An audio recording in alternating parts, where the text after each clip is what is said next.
We don't belong, making ladders out of cowboy sheets.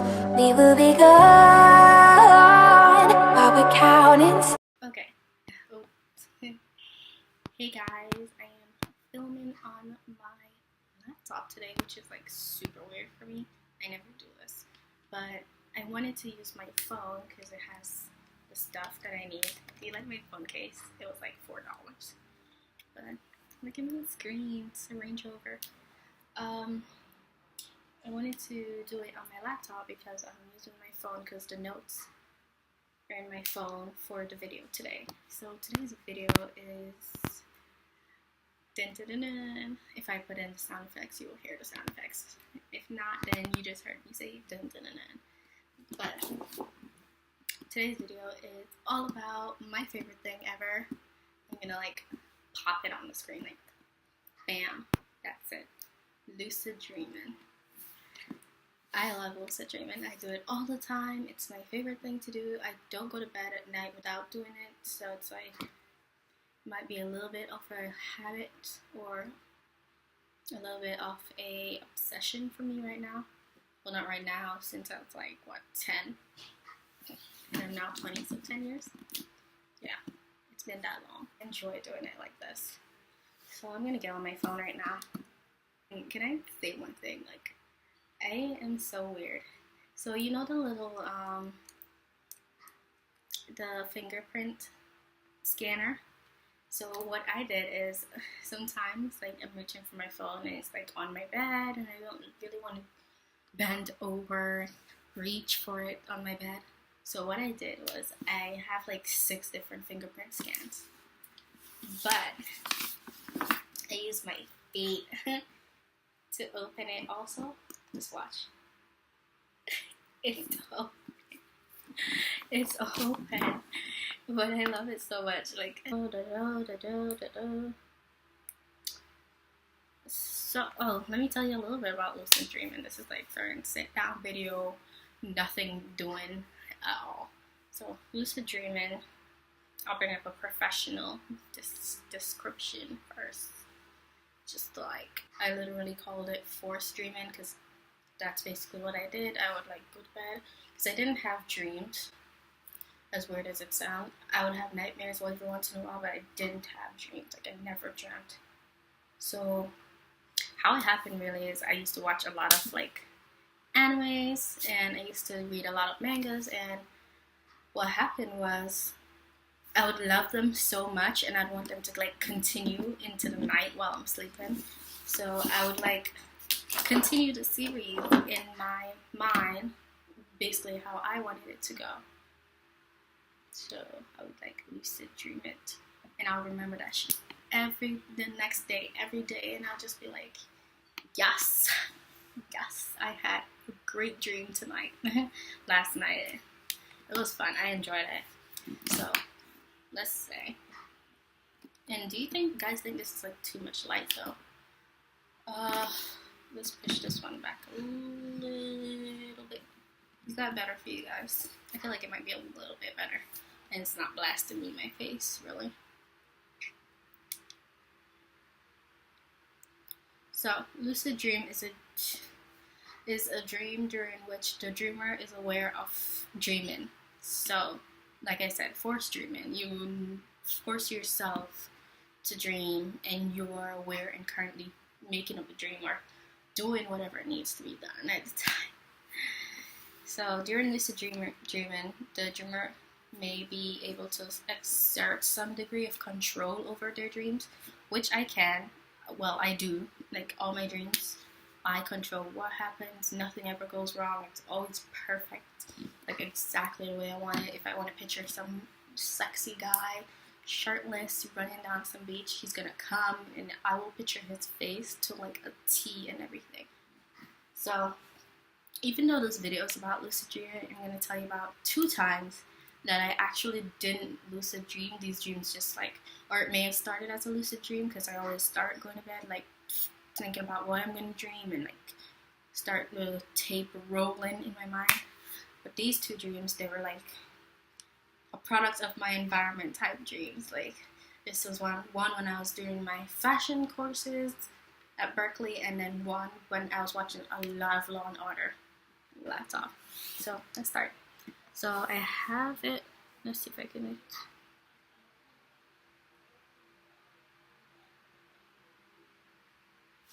So it's all like, you know, I write it down when I wake up and I just like put it in. So it looks a little bit long, but it's not. That was it. So I'm gonna read it to you guys. Do not laugh at me. Do not come for me. I was like awestrucken when I woke up. I was like, what the fuck was that? What did I just dream? So I was out on a girls' night with some friends, which was weird because a boy was there. I think it's in California or Australia because it was the temperature and the looks were just warm. I was driving trying to find a parking spot. So apparently I'm driving in this dream. I don't drive. I don't even have my license. I'm scared to drive, really. I was looking around and spotted this designer. Oh wait, I just skipped ahead like 15 words. Let's back up. I was driving around trying to find a parking spot. Then me and my friends got out of the car and started walking towards our destination, which I don't know right now. I don't know. They were a little bit ahead of me and were joking around, and I was looking around and spotted this designer. I don't remember his name, but he was a really famous guy. Then I yelled, "Hey, isn't that," basically the guy's name, because I literally didn't remember when I woke up, but throughout the whole dream, I can like distinctly remember calling him by his name and like saying his name over and over to like everybody. So I was like, "Hey, isn't that guy?" My friends came like running back and they're like, "Oh my god." They started crowding him and taking pictures, and then they started to leave, and me and my friend went up to him. He took photos with my friend and then attempted to get back to doing what he was doing before, which was, later I found out, looking for models to like walk his fashion show. After they finished, I went up to him and said, "Hey, do I get a hug for finding you first?" So I'm like flat out flirting with this designer guy, like flirting, girl. And then he said, and then I said like, "Sorry about screaming your name," and he said like, "No problem," like, and then hugged me. And I got makeup on his sleeve. Literally, I'm reading this word for word, guys. Like, I'm not like, literally, I'm reading it the same way I wrote it. Guys, remember, this is a dream that I started out with control. Like, I put myself in hot weather. I put myself with my friends, having a girls' day. And then all of a sudden, like, I must have felt like in a deeper sleep because I don't remember. Like, I didn't have control after that. Like, everything from when I said, "Hey, isn't that guy right there?" From there till the end, I didn't have any control over what's happening. Anyways, then he went to find a new seat and was dragging my hand with him. It was a more sheltered seat where no one could spot him. He pulled me into his lap. This is becoming PG rated, like. So he pulled me into, and we had a weird romantic chemistry going on. We spoke for hours, and then he said he had models coming by to see who would be in the show. By now we were hugging, and somehow I said something about how I wanted to go to Sephora. And there was like a little Sephora in the cafe that he was in. He then got up and didn't say anything, and I stood there thinking he left. By now my friends were talking to these friends of his, and we were really enjoying ourselves. So right when I thought he wasn't coming back and was about to walk off and leave, I saw him coming back. My heart started racing, and he was smiling at me. He gave me this bag and said, "Here." It was a black and white bag. I looked inside and saw Sephora skin products. I looked at him puzzled and said, "I didn't want you to go and buy it," or something along the lines of those. And he laughed and hugged me and said, "I thought you wanted it." It was such a weird dream. This is literally why I write it down. Because literally the next day I like reiterated it to my like family, and they were like, "What are you dreaming? what are you dreaming? Like, can I be in your dreams?" So I was like, "Yeah, but I don't want to be a gold digger. I was gonna go get it myself." And he sat back down and pulled me into his lap where we stayed and cuddled and took photos. Okay. It was late in the evening, almost dark, when the models came. And I was now sitting in my own seat looking through all the books of the models he had. I looked over at him and he was just relaxing and just staring at me in awe and love.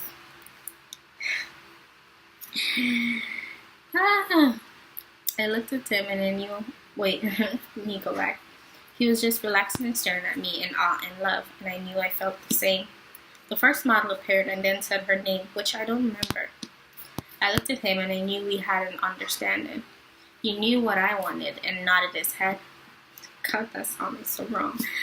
A girlfriend of mine, like, not like my literal girlfriend, like my friend my girlfriend, had walked over to see the little model show basically happening. The model walked off and then stood for me to look her over, like she's doing the catwalk. And then she's like posing for me to look at her. I was smiling and I said, "I love her," like pointing at him. It's so funny to like think about it, because literally this is how I did it. I love her. Looking at the guy, I'm like,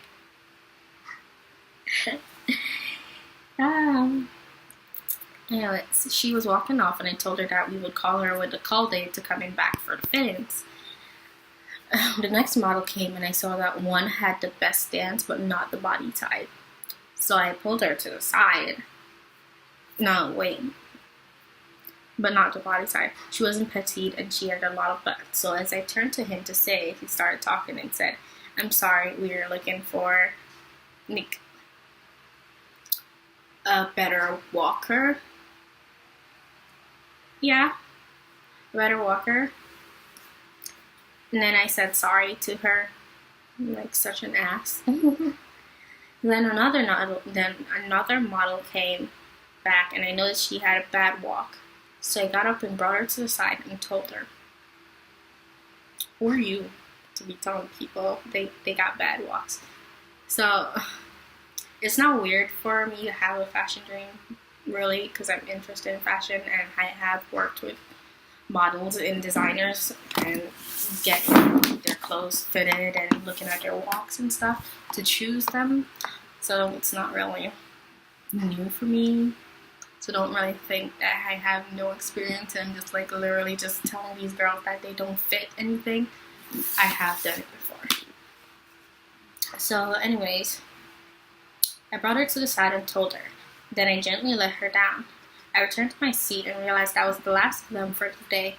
Afterwards, one of his friends was talking about how he wanted to go walking around, but I just wanted to be with my soulmate. I told him no and then went over to him being the soulmate, who was leaning on the couch, and that's where the dream ended. So, as I reiterate again, I had no control over this dream. Like at the first part, yes I did. Like when I said that I was in California or Australia, it was one of them. I can't remember which one, but for real, I had control over that. Because I've been lusting over Australia for like 5 years and California for like 20. So it was like I was going to be in one of them. But like I said, it was a girl day. One guy was there, which was like weird for me, but it must be like a gay friend of mine. So it's like not really weird now. Who knows? But we had a girl's day. I was driving. I had the car. I parked. We got out. I was the one who found the person. But after I found the person, and I say, "Hey, isn't that this, that." After that, I lost all control of that dream. I wasn't lucid dreaming anymore. So it started as a lucid dream and I fell into a deep sleep. Yeah. So lucid dreaming is like a dream that you literally can't control anything about it. Like you're No, it's not. Lucid dream is not a dream that you can't control. Lucid dreaming is a dream that you can control. What you can't control is a regular dream, if you get what I'm saying right now. So I'm gonna go to the next one. I feel like this video is gonna be like such a bad quality, but I feel like you guys might like it a little bit, just a little bit. I'm gonna get a professional camera. I have one, but it just doesn't do good at nighttime. It's not like DSLR friggin' off the friggin' charts quality. It's just like a regular camera, a regular DSLR camera that size really low pixels. Okay, so the next one I'm about to start. This is the one about the Law and Order stuff. So I was somehow working for Law and Order SV, and I was working with Olivia on a case. We drove with this disclaimer though. Disclaimer. I have no problems with Muslim people, Muslim religion or Muslim faith. I have no problem with. I'm pretty much a chill person. I give no shits about that stuff. I don't care about gays, about anything. I feel like if it's your life, live it. I don't generally just don't care. Like, who am I to tell you how to live your life and what to do with your life? As long as you're not like inceding on my life, then I don't care. Like, not don't care as in like I don't care about you or anything. It's like more like I don't care what you're doing in a nice way. So just had to do that disclaimer because this one would come across as that if I didn't explain that I literally don't care. So I was working with Olivia on the case. We drove this SUV.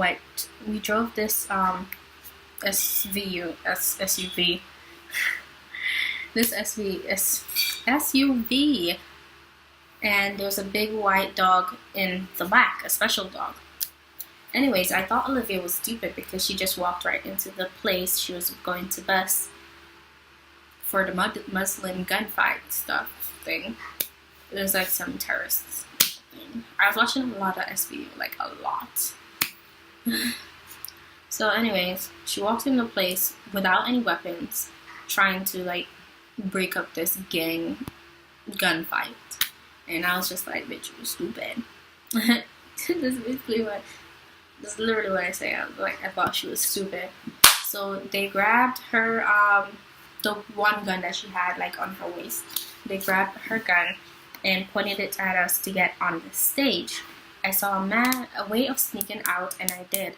I ran to the car, which turned into a cop car of some sort. Like, remember, I came with in an SUV, and then I'm leaving, and all of a sudden it turned into like legit cop car, like New York City cop car, the cop car.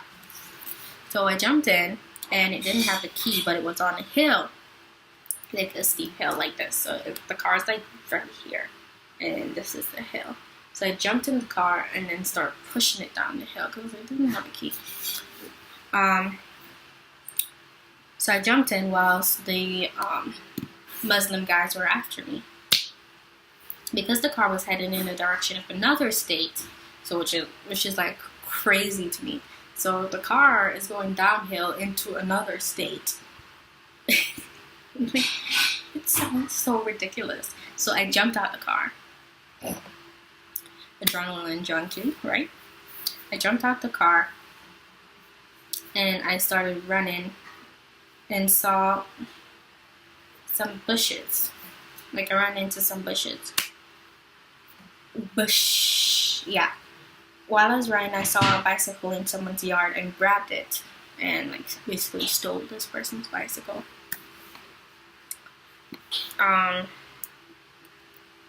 I first came upon this guy that was standing in the middle of the road and I couldn't see his face. I just knew it was a guy. So I asked him, "Do you know the way to Brooklyn?" Do you realize how much this doesn't make sense? Brooklyn. Yet, like, literally like 5 minutes ago I was about to enter some different state. First of all, nobody can get basically close to a state line in 5 minutes from Brooklyn. That makes no sense. Let me continue. And I know my geography, so I know I didn't control this dream at all. So I asked him, do you know the way to Brooklyn? And he said, continue on this street. Then I said, not the Muslim way. And like I said, non-discriminatory. This was more so along the lines of me running from the same Muslim guys that were doing the gunfight, and because I escaped, they were after me. And the guy knew somehow that that's what I was talking about. So it has nothing to do with Muslim faith or religion or anything, their gods and anything of their culture. This was just those friggin' guys that were just like after me. So don't come for me. Or come for me, bitch. I don't care. Like I said, I have no problem. So if you don't believe me, then there's nothing much I can do. So I said, not the Muslim way. So he pointed me to a street over. Like, this is one street, and then I'm like, not this way. I want to go to one where the Muslims aren't. So the street over. And I continued riding. I was riding down another hill into some kids who were having prom in the middle of the night. So right now it's the middle of the night, and some kids are like in the middle of the street having prom. Fucking weird. And this is not like this is like residential area. So they were having prom in the middle of the night. I rode through the middle, almost hitting some kids. While continuing to ride, I came to a halt and saw this big partition in the street, like huge, like literally like the biggest partition in the street ever.